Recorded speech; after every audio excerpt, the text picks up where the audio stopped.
Hey there, Crown Crew fam. It's your host, Crown, back with another episode of wild, wacky, and downright unbelievable stories from around the globe. Today, we've got a lineup of tales that'll have you on the edge of your seat. From a showdown with an audacious SUV owner to a high school heist mystery solved in the most unexpected way. We will even dive into some family drama over a Christmas gift and a cheeky tale of workplace rebellion. So grab your favorite snack, settle in, and let's get ready to be amazed, amused, and maybe a little bit outraged. You're watching K-Korner, where every story is an adventure. Let's go! I was sipping my second cup of coffee when my roommate, Alex, burst into the kitchen. "You won't believe this," he said, his face a mix of annoyance and disbelief. "Some guy has parked his giant SUV right across our driveway, horizontally." I followed him to the window, and sure enough, there it was, a shiny black SUV blatantly blocking our way out. "You've got to be kidding me," I muttered. I wasn't exactly thrilled at the prospect of dealing with this before my morning caffeine had fully kicked in. We decided to confront the driver. Stepping outside, we noticed the driver lounging against his car, sunglasses on, seemingly unbothered by the inconvenience he was causing. "Excuse me," I said, trying to keep my tone civil. "You're blocking our driveway. Could you please move your car?" The man looked at us, a smirk playing on his lips. "No, I don't think I will," he said casually. "I'll only be here for a few minutes, just wait it out, okay?" Alex, usually the calm one, was fuming. "A few minutes? You can't just block someone's driveway. It's illegal." The man laughed. "Call the cops then. See if I care." Wow, the audacity. Was this guy for real? Deciding to take him up on his challenge, I pulled out my phone and called a local, non-emergency police number. Meanwhile, Alex decided to call a towing service. While we waited, the man seemed to enjoy the scene he was causing. He even started blasting music from his car, completely disregarding us and our neighbors who were now peeking out of their windows, curious about the commotion. The towing service arrived first. The driver assessed the situation and nodded. "Yeah, we can tow this. No problem." He began preparing his equipment. The SUV owner finally seemed to realize that we were serious. Hey, what are you doing?" he yelled, rushing over to the tow truck driver. "You can't tow my truck. It's illegally parked, sir." The tow truck driver responded calmly. "You're blocking a private driveway." The SUV owner's arrogance shifted to panic. Wait, I'll move it now," he pleaded, but it was too late. The police arrived just as the tow truck was about to lift the SUV. An officer approached us, asking for a quick rundown of the situation. After we explained, she turned to the SUV owner. "Sir, you're being charged for obstructing a private driveway. You'll also have to pay the tow-in and impound fees." The man was aghast. "But I was just going to move it," he protested. "Should have thought of that earlier," the officer said, unfazed. "Let's not block driveways next time, okay?" As the tow truck hauled away his SUV, the man stood there angry and like he wanted to punch someone. Us, probably. But oh well, he deserves it. This was back in the early 2000s, probably 2003-2004 school year. Throughout the entire year, there was a crime wave of people having things stolen out of their locked lockers. Not everyone, but enough that everyone knew someone it happened to. The school's only defense about this was that it was our fault for sharing locker combos with our friends. They also charged us every time we had to get the combination changed on a locker, like after a theft for instance, because it was assumed to be our fault. Well, I had my graphing calculator taken out of my locker. I also never gave out my combination to anyone, mostly because my friends were jackasses and we pulled crap on each other all the time. So I was out $150 for the calculator and another $150 to change the combination, getting a locksmith to change out the lock. This is 2003 money, so it's a bit more than now. To anyone who has never had to buy a TI-86 in 2003 or 2004, you'll know how much the things cost. Well, my dad was drinking buddies with one of the county detectives. I'll call him Detective Buddy or Uncle Buddy. He went in to talk to the school about the string of thefts going on, so he could give the security camera for the day my calculator went missing and got completely brushed off, as it was a non-existent problem and he must have given out his locker combination. The principal told him he would need a warrant to get the camera footage. Then when he got the warrant, the school filed a warrant in court citing student privacy. Cue the pro revenge. Detective Buddy shows up at our house with a laptop in a laptop bag. He's like, throw this in your locker and tell everyone you know about your brand new laptop. Okay, sure, Uncle Buddy. 3 days later, I show up at my locker between classes and the laptop is gone. The bag too, nowhere to be seen. As is a 24-ounce bottle of Coke and possibly some pens. I take my phone out and text him that the laptop got taken. Stand by for the crap show. Oh, and you reported the theft to the police, FYI. He replies back, okay. I replied confused. I got about the rest of my day and I don't hear anything back. Following morning, Detective Buddy comes to the school with 3 uniformed officers and pulls a student, Dave, out of class, as well as his mom who works in the front office. The principal is pissed. I don't actually hear the cops, but the principal is pissed to no end that he had the audacity to accuse them of theft and he couldn't just take them out of his school and so on and so on. Well, turns out there was a tracker in a laptop bag and Uncle Buddy got a warrant to search a particular house. The laptop had a value of over $1,000, making it a felony. The next morning, he set up a tent with a table just outside the school grounds and he also had a banner across the top. If you have had something stolen from your locker, come see me. But the next morning, Dave and his mom made the paper. Apparently, Dave allegedly used his mom's login information to get onto the school network and get the locker combinations for basically everyone. Then he just opened random lockers looking for valuables to steal. If he didn't get information of a specific locker to steal from, then he just opened random lockers looking for valuables to steal if he didn't get info on a specific locker to steal from.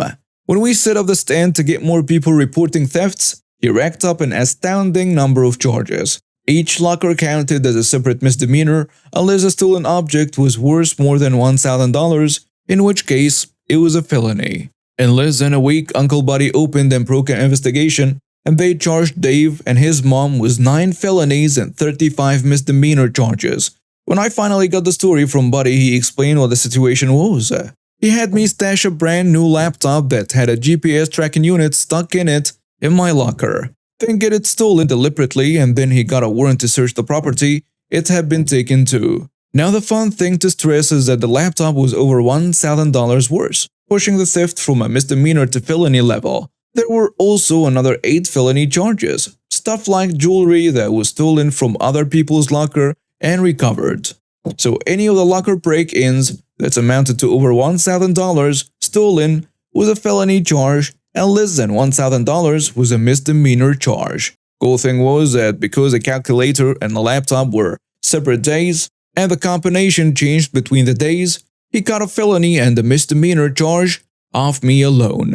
The 9 felony thefts ended up in a $12,000 range total, and the 35 misdemeanor charges were somewhere in the range of $3,000 total in value. Now that's an awful lot of stuff stolen, but I need to stress that this is only what was proven stolen.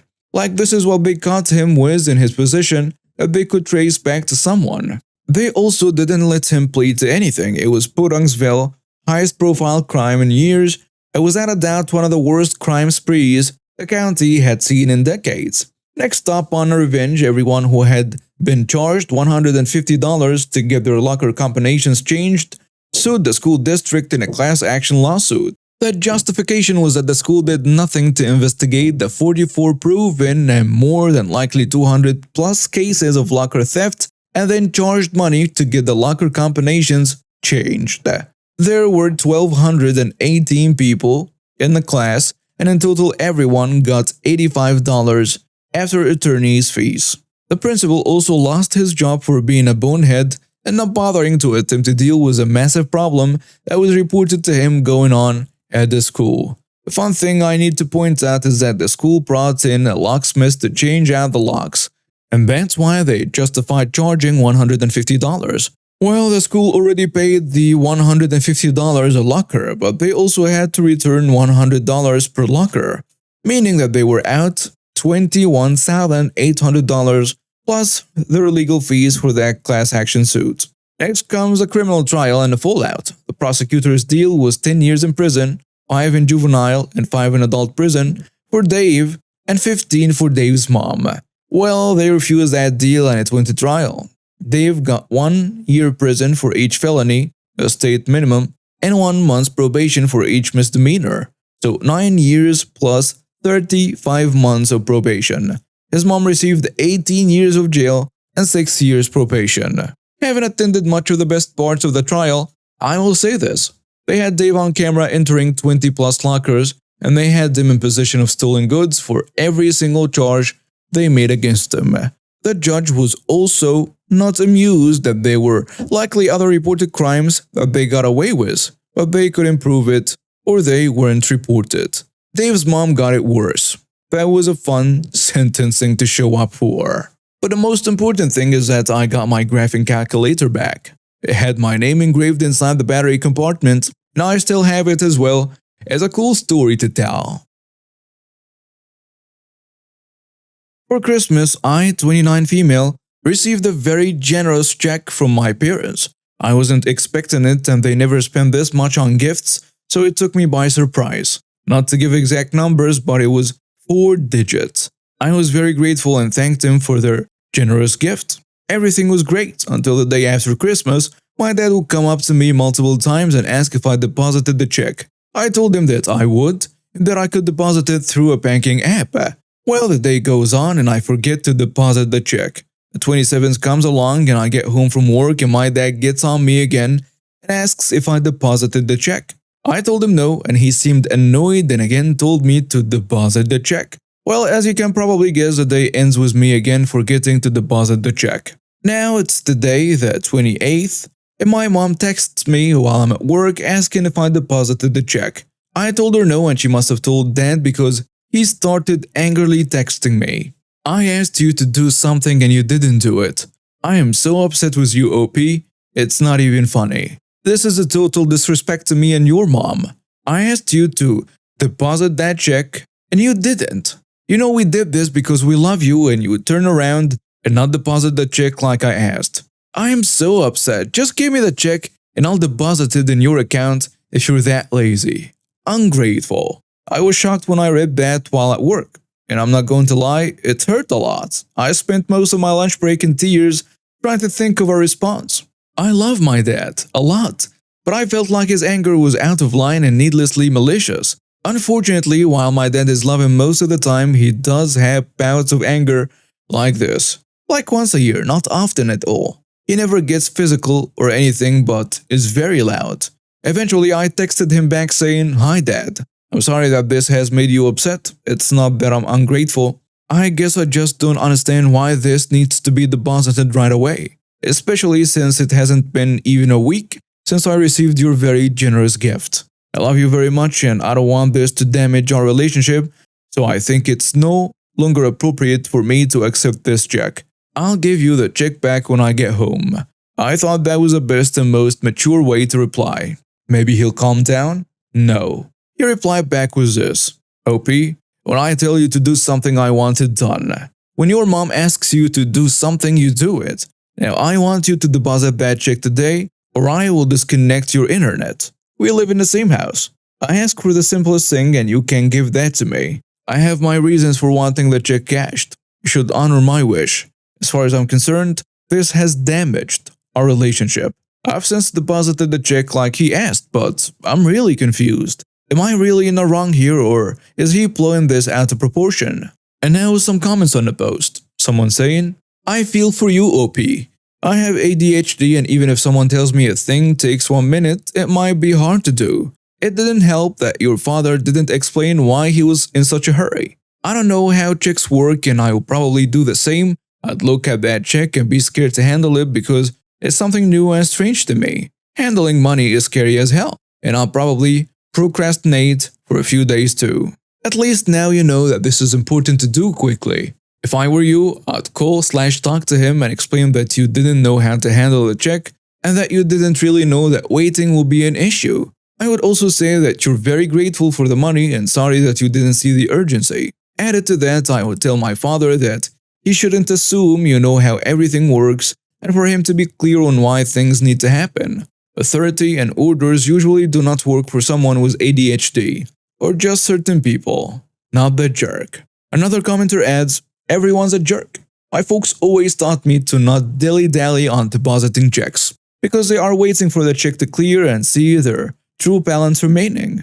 He did overreact somewhat and could have given you a reason aside from do what I ask when I ask. But also, just do it already. The third commenter goes with, everyone's a jerk. Your family has major communication problems and you're all as bad as each other. Parents are wrong for their harassment about and subsequent reaction to the non-cashing and for not explaining in basic terms why it needs to be cashed pronto, like actual adults would do. You are the jerk for not cashing it despite repeated requests and reminders, and for being too lazy to even do it via the app despite having a few minutes to do so at any point in several days. Extra jerk points for bringing up this hysterical damaging the relationship nonsense.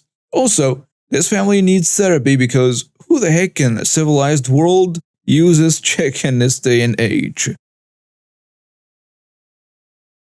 It was mid-May 2002, that seemed oddly specific. It'll be clear soon. I, male 22, was working for a certain US wool and slash ore mart based retail chain with a smiley face on a logo at the time.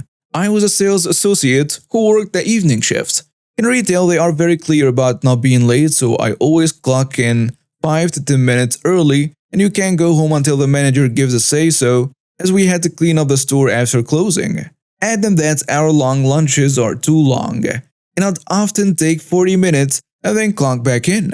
This led to my work in 9 to 10 hour shifts when only scheduled for 8. This was a norm and for the most part no one cared. It's also important to know that this store vacillated between overtime for everyone when needed to, oh my god, no overtime guys, knock it off. This was one of those no overtime windows, and we were told no overtime without manager approval.